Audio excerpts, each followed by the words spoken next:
होठ से होठ सटाया हुए जान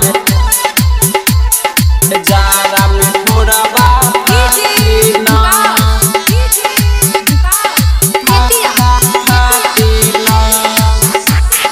होठ से होठ सटाया हुए जान जारा में थोड़ा फाटी ना होठ से होठ सटाया हुए जान जारा में थोड़ा फाटी ना चमकत रहे चेहरा तोहर ब्यूटी का वो घाटी ना होठ से होठ सटाया हुए जान जारा में थोड़ा फाटी ना होठ से होठ सटाया हुए जान जारा में थोड़ा फाटी ना होठ से होठ सटाया हुए जान जारा में थोड़ा फाटी ना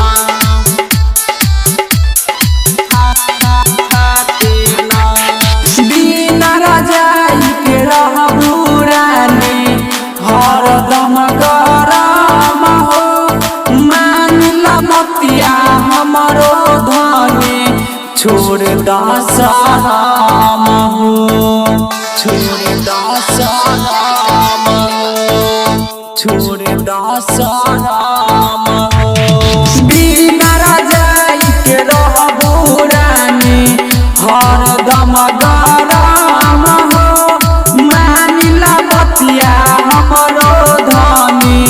छोड़ दशरम हो खिली तोहर बदनिया ये जान चेहरा के लाइट सुखी ना होठ से होठ सटाया हुए जान जारा में थोड़ा फाटी ना होठ से होठ सटाया हुए जान जारा में थोड़ा फाटी ना होठ से होठ सटाया हुए जान जारा में थोड़ा फाटी ना होठ से होठ सटाया हुए जान टीएस रिकॉर्डिंग स्टूडियो दरभंगा जारा में थोड़ा फाटी ना